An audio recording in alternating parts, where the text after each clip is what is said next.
Try to value your life if you can. I know as we get older, we start falling apart in different ways. And what this reminds me, why I'm reminded of this, is a number of friends that have passed away. One more today.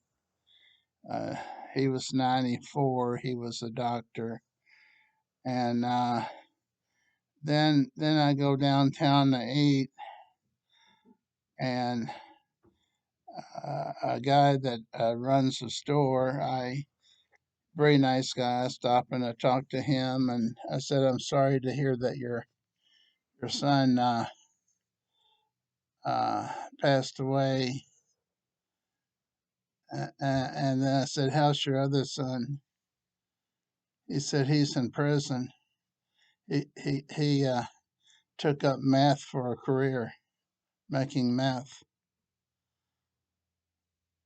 And I said, "Well, how's our friend?"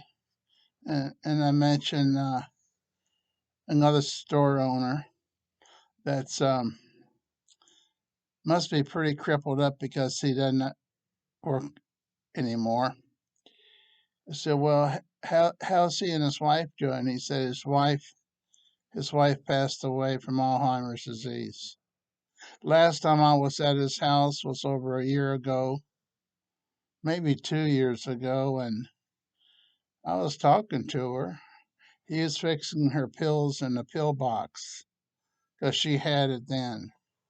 But she came right in and remembered me, and it was like, does she really have it? Uh, she's passed away. I guess it was more like 3 years ago when I visited her because I learned she died a year ago. And then those two boys I talked about, I admit something that the normal counselor or therapist, I'm a mental health and alcohol and drug therapist, they wouldn't admit that they were providing treatment for both the boys. The one that is dead at about age in his early 20s, not sure how it happened, and the one in prison. I don't want you to think that's the best I could do. I just want to let you know therapy doesn't always correct anyone, whether they're juveniles or whether they are older people. I, I was dealing with a fellow and his wife. He had given up drinking. He had gone so many days without drinking. And I was going to see him the following Monday. And I get a phone call, and he wasn't going to be showing up because over the weekend he loaded up his car with ammunition and his gun and shot himself in the head.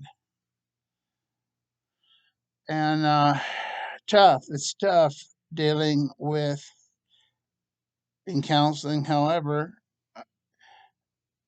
I think I've had a lot more successes than what I just described. I've had them go to prison and then come back.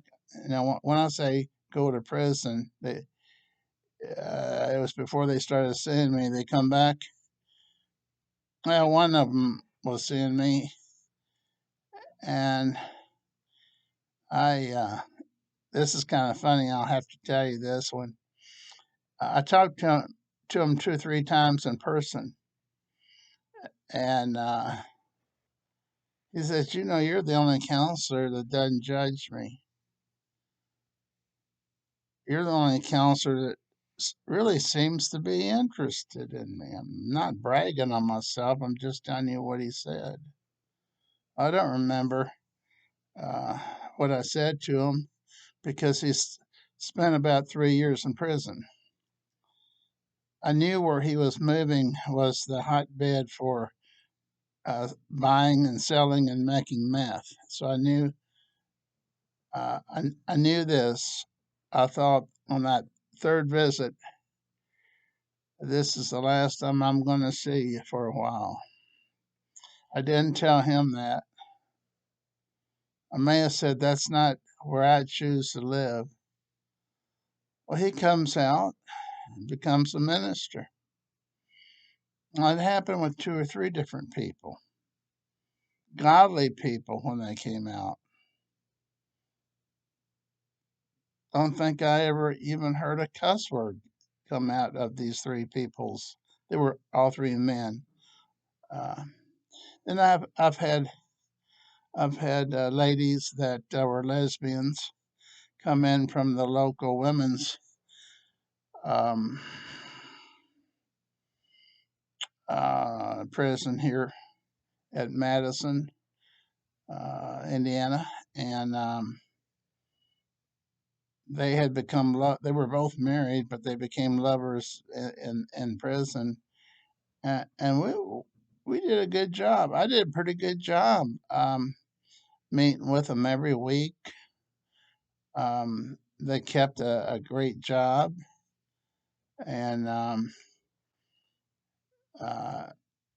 when I retired, I hope they continued with their new path.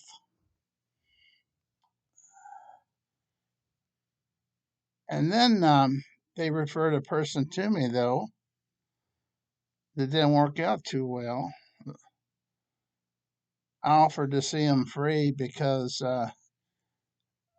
he had just gotten out of prison for meth, selling meth. So I said, he's related to you. Uh, I don't do everything for money. Uh, Possibly, uh, I would, you could call it tithing. See 1 out of 10 people with no payment. He called me up after seeing me for 6 months. He says, I want you to know this is no reflection on yourself. I couldn't stay away from my friends, so I I'm going back to prison. That's the last I heard of him. He said, thank you for everything you've done. Oh, well, if you don't think I felt like a failure. Now, getting back to people dying, the reason at a young age around here is because of the drugs that's being mixed with heroin and meth, and a lot of it's coming in from Mexico. And I'm going to be seeing someone in the next 2 weeks whose son died from one of his sons died from a heroin overdose mixed with another drug. And now, here's the thing about this: a lot of people don't know is that someone's mixed something with it, and one pill and you're dead. Now, getting back to us old folks, uh, we we see this happening, so we stay away from it, don't we? We're staying away from drugs, illicit drugs. We're trying to do what the doctor recommends. When I say we try, we may miss a medicine. I was prescribed two medicines uh, 3 months ago. and I had a horrible reaction for 6 days. And he doesn't know about it yet. It was, I had to stop taking them. I had to pay good money for them too. So when I say we try to do what the doctor tells us to, um, we don't know what those chemicals and those pills are going to do to each and every person. They'll help you. They won't help me. They'll make someone else deathly sick, and they'll make another person happy. Okay, so we do the best we can. We feel we um, again. I can't overstress vitamins. If you didn't see my video yesterday, dated September the 6th, 2024, if you didn't see it, take a look at it. I had promised, but I broke my promise today to share all the vitamins that I take, the milligrams, and show you the bottles. Uh, didn't get to it, but I'll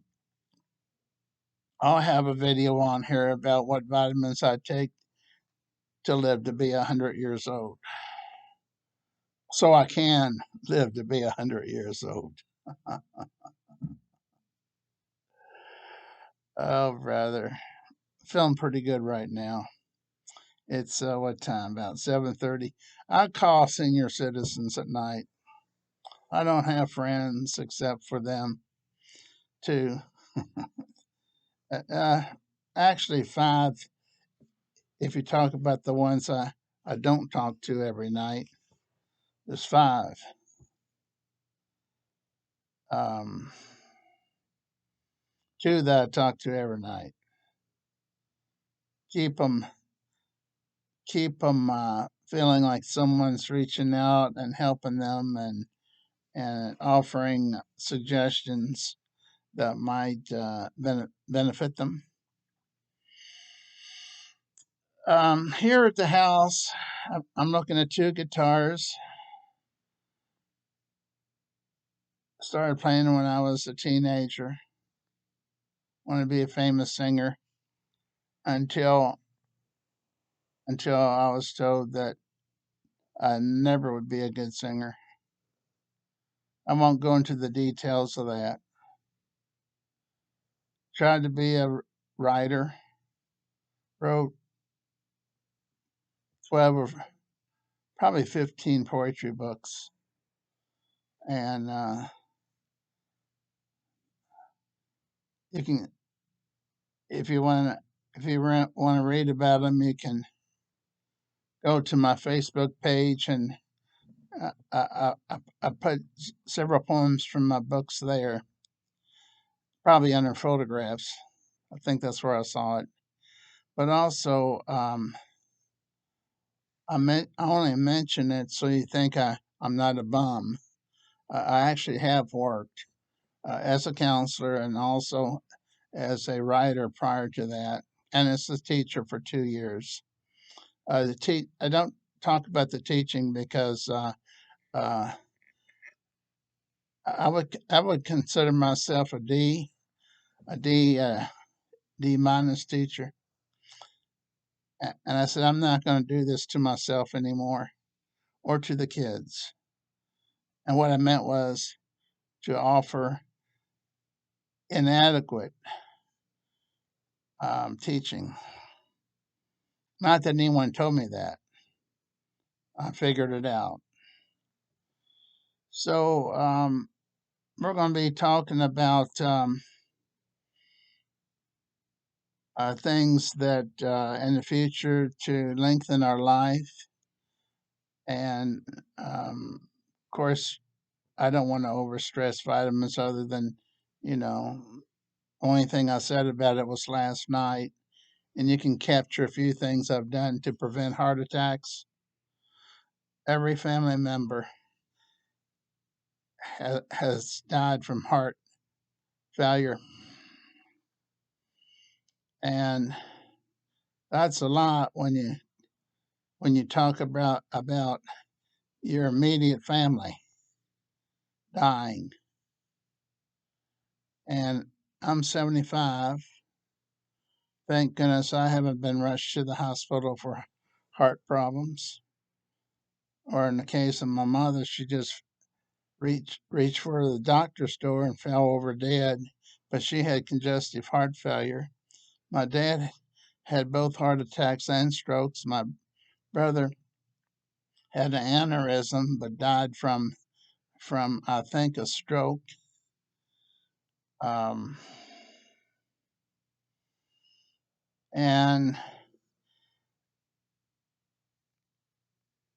I really give credit for the vitamins, coenzyme Q10 and or coenzyme 10 and fish oil, and add garlic without smell.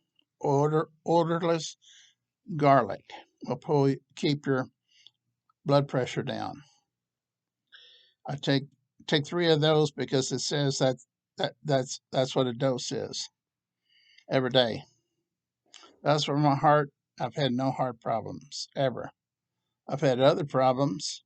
I've had COVID 3 times. I've been thinking I was going to die a few years ago because I've been misdiagnosed with started with bronchitis. Well, I had that. Then I got chronic bronchitis, which meant it got more severe. Then it was changed to COPD because they found out I used to smoke cigars. And then because they had to give me treatment, breathing treatment, and inhalers and a nebulizer, they put that I had another illness called emphysema. And I remember looking on this computer to see how many more months I had to live because everybody I knew ever diagnosed with emphysema died quickly within a year. Okay, now let me tell you something about this. It's There's a trick that was played on me, and I didn't even know it.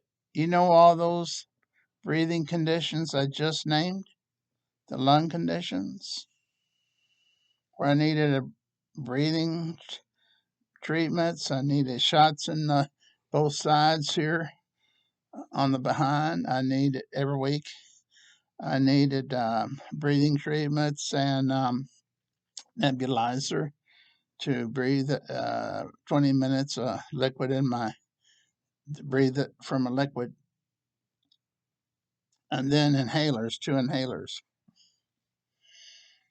We had a crisis in my home, and it got flooded about 2 inches in the basement where I'm sitting right now. Um, to a flash flood or rain came down and well ruined everything. We took out all the carpet. We got rid of most of the furniture that was ruined. Somehow or other, the sewage uh, uh, crept in because we didn't have. They didn't require valves, lock valves, to stop that from coming into the basements at that time. They did the next year, but the year this house was made had no provisions to block water from coming in if there was a flash flood, and especially the sewage came in. Because of the sewage, we got a $5,000 um, consideration of where they wrote that off of the bill. Uh, we've since then spent probably about 15,000 more with sub pumps and lines running out and valves to block water from coming in. But here's what happened. As they were cleaning up, uh, they took the wall down. Forgot what kind of wall you call it. It's some type of board, and there was black mold behind it. Solid black mold behind right where I'm sitting. You can't see it because it's pointed toward me instead of out there. So as they removed all of the wall and started removing the black mold, they got it all out that day. And the next, from that point on, I haven't had a breathing condition.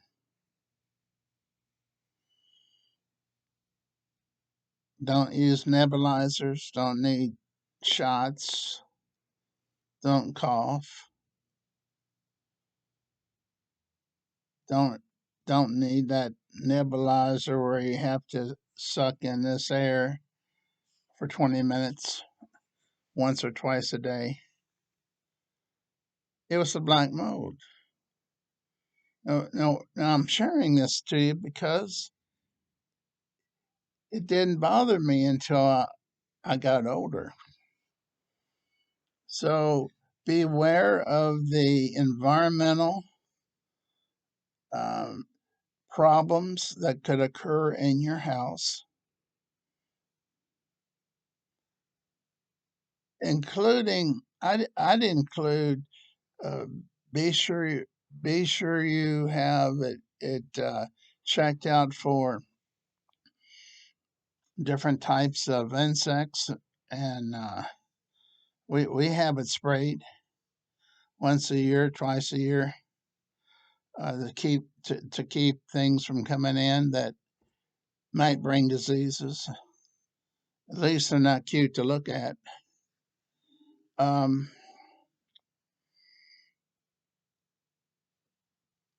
Black mold would do you in. That's how I want to end it. I want to end it saying it's not your fault. Don't blame it on the food you eat. Don't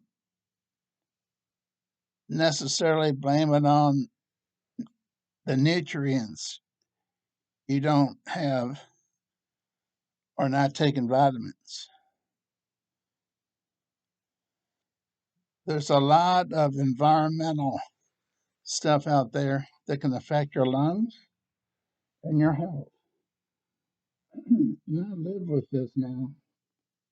I lived with this black mold illness for a long time.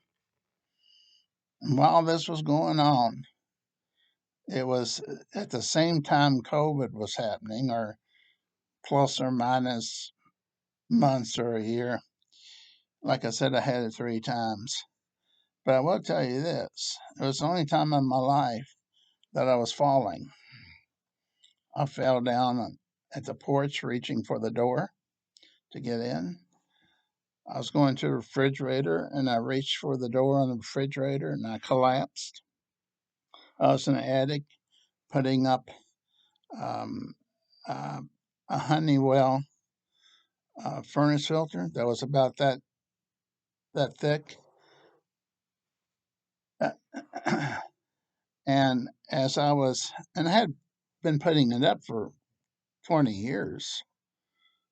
I have one down in the basement too. I can still put that one in. But it was so hot up there, and apparently I've been told I was dehydrated. I slipped and I fell between two by fours. I had no idea what shape I was in. I was in terrible shape. I used to lift weights. I used to always belong to a gym.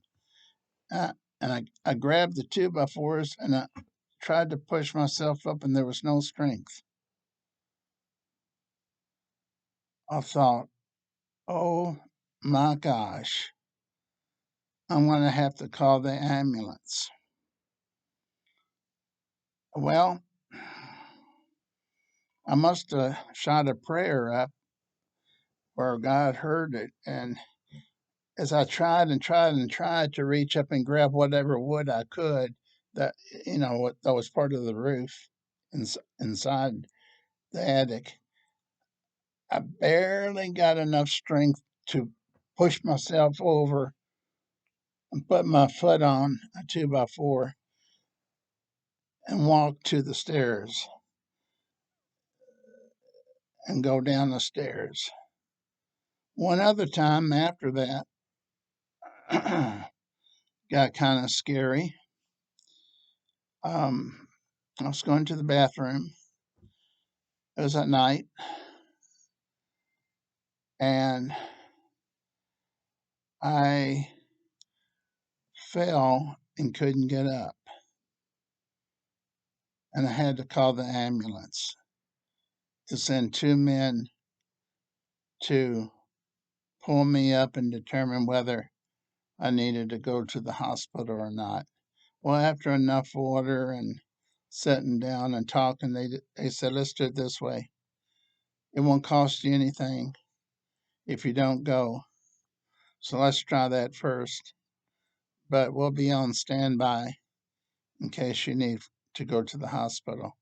I didn't need to go to the hospital. That was the last that was the last thing that happened, and it revolved around COPD and I think I'm saying that right, COPD and COVID, misdiagnosed COPD, let's say black mold,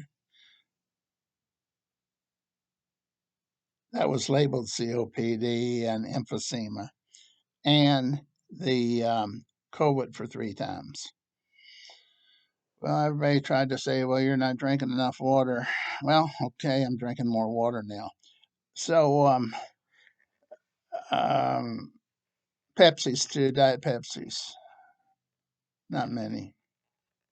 One a day. I hope this has been helpful. I will get back to vitamins later. And now I want you to apply anything that I've said to your life. Hope some of it may have uh, given you pause to think, especially if you had the same symptoms that I've had. So God bless you. Thanks for listening. If you like it, feel free to hit the like button. If you want to subscribe, I could always use another subscriber. I'm shooting for 1,000, and I think I have 120 as of today. I'm roaring. Take care.